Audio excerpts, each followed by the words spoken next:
ಸಮಸ್ತ ನಾಡಿನ ಜನತೆಗೆ ಅಮೃತ ಮಾಡುವ ನಮಸ್ಕಾರಗಳು. ಅಮೃತ ಸವಿರುಚಿ ಚಾನಲ್ಗೆ ಸ್ವಾಗತ. ಫಸ್ಟ್ ಸ್ಟವ್ ಆನ್ ಮಾಡಬೇಕು. ನೋಡ್ರಿ, ಒಂದು ಹಂಚಿಡ್ತಾ ಇದ್ದೀನಿ. 3 ಇಡಿ ಒಣ ಮೆಣ್ಸಿಕಾಯಿ ಹಾಕ್ತಾಯಿದ್ದೀನಿ, ಬ್ಯಾಡಗಿ ಮೆಣ್ಸಿಕಾಯಿ. ಈಗ ಹಂಗೆ ಸ್ವಲ್ಪ ಎಣ್ಣೆ ಹಾಕ್ತಾಯಿದ್ದೀನಿ, ಹುರಿತಾ ಇದ್ದೀನಿ. ನೋಡ್ರಿ, ಇವಾಗ ಕೆಂಪಗೆ ಆಗೋ ತನಕ ಹುರಿಬೇಕು. ಸ್ವಲ್ಪ ಮೀಡಿಯಮ್ ಫ್ಲೇಮಲ್ಲಿ ಇಟ್ಟೆ ಹುರ್ಕೊಳ್ಬೇಕು. ಇದನ್ನೆಲ್ಲ ಲೈಟಾಗಿ ಹುರ್ಕೊಂತ ಇರ್ಬೇಕು. ಇದನ್ನು ಕೈ ಆಡಿಸ್ತಾನೆ ಇರಬೇಕು.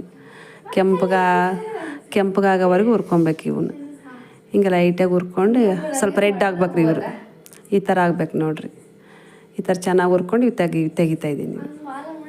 ಹಿಂಗೆ ತೆಗೆದ್ರೆ 3 ಈರುಳ್ಳಿ ಹಾಕ್ತಾಯಿದ್ದೀನಿ.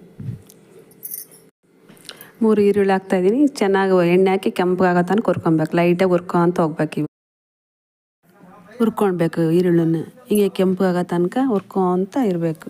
ಮೀಡಿಯಮ್ ಫ್ಲೇಮಲ್ಲೇ ಇದು ಹುರಿಬೇಕು ಆದಷ್ಟು. ಯಾಕಂದ್ರೆ ಜಾಸ್ತಿ ಹೈ ಫ್ಲೇಮ್ನಲ್ಲಿ ಹುರ್ಕೊಂಡ್ರೆ ಎಲ್ಲ ಕರಗಾಗ್ಬಿಡ್ತೈತೆ. ಅದಕ್ಕೆ ಮೀಡಿಯಮ್ ಫ್ಲೇಮಲ್ಲೇ ಭಾಳ ಎಣ್ಣೆಗೆ ಹುರ್ಕೊಂಡು ತೆಗಿತಾಯಿದ್ದೀನಿ ನೋಡಿರಿ.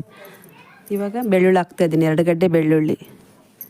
ಈ ಥರ ಹುರ್ಕೊಬೇಕು. ಇದು ಕೂಡ ಎಣ್ಣೆ ಹಾಕಿ ಕೆಂಪಗಾಗೋ ತನಕ ಹುರ್ಕೊಬೇಕು. ಇದು ಕೂಡ ಇದನ್ನು ತೆಕ್ಕೊಳ್ತಾಯಿದ್ದೀನಿ ನೋಡಿರಿ. ಇವಾಗ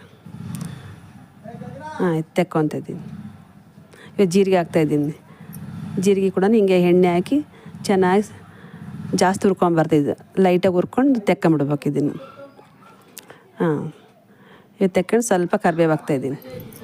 ಸ್ವಲ್ಪ ಕರಿಬೇವು ಕೂಡ ಎಣ್ಣೆ ಹಾಕಿ ಸ್ವಲ್ಪ ಹುರ್ಕೊತಾ ಇದ್ದೀನಿ. ಇದನ್ನು ಈ ಥರ ಹುರ್ಕೊಂಡ್ರೆ ಸಾಕಾಗ್ತದೆ ರೀ. ಇದನ್ನು ಇವಾಗ ಸದ್ಯ ಒಂದು ನಿಂಬೆ ಹಣ್ಣಿನ ಗಾತ್ರದ ಹುಣ್ಸೆಹಣ್ಣು ಕೂಡ ಹಾಕಿ ತೆಗಿತಾಯಿದ್ದೀನಿ ನೋಡಿರಿ. ಇದು ಕೂಡ ಹುರ್ಕೊಂಡು ಇದೇ ಥರ ತೆಗೆದ್ರೆ ಆಯ್ತು ರೀ. ಎಲ್ಲದನ್ನು ಇವಾಗ ಮಿಕ್ಸಿಗೆ ಹಾಕ್ಕೊತಿದ್ದೀನಿ ನೋಡಿರಿ. ಎಲ್ಲದನ್ನು ತಣ್ಣಗಾಗಿರ್ತೈತಿ. ಇದು ಮಿಕ್ಸಿಗೆ ಹಾಕ್ಕೊಂಡು ಹಂಗೆ ಸಣ್ಣಗೆ ರುಬ್ಕೊಬೇಕ್ರಿ. ಇದ್ರ ಜೊತೆಗೆ ಸ್ವಲ್ಪ ಬೆಲ್ಲ, ಸ್ವಲ್ಪ ಉಪ್ಪು ಕೂಡ ಹಾಕ್ಕೊಂಡು ಮಿಕ್ಸಿಗೆ ಹಾಕ್ಕೊಬೇಕ್ರಿ. ಈ ಥರ ಸಣ್ಣ ರುಬ್ಕೊಂಬರ್ಬೇಕು ನೋಡಿರಿ. ರೆಡಿ ಆಯ್ತು ನೋಡಿರಿ. ಎಷ್ಟು ಚೆನ್ನಾಗಿ ಬಂದತ್ತು ನೋಡಿರಿ. ಈಗ ನೋಡಿರಿ, ಖಾರ ಚಟ್ನಿ ರೆಡಿ ಆಯ್ತು ನೋಡಿರಿ. ಒಂದು ಬೌಲಿಗೆ ತೆಗಿತಾ ಇದ್ದೀನಿ. ಇದು ರೊಟ್ಟಿಗೂ ಚಪಾತಿಗೂ ಅನ್ನಕ್ಕೂ ಟ್ರಾವೆಲ್ ಮಾಡ್ತಿದ್ರೆ 1 ತಿಂಗಳಾದರೂ ಕೆಡಲ್ರಿ. ಇದು ಅಷ್ಟು ಚೆನ್ನಾಗಿರ್ತೈತಿ. ಒಂದ್ಸರಿ ಟ್ರೈ ಮಾಡಿರಿ.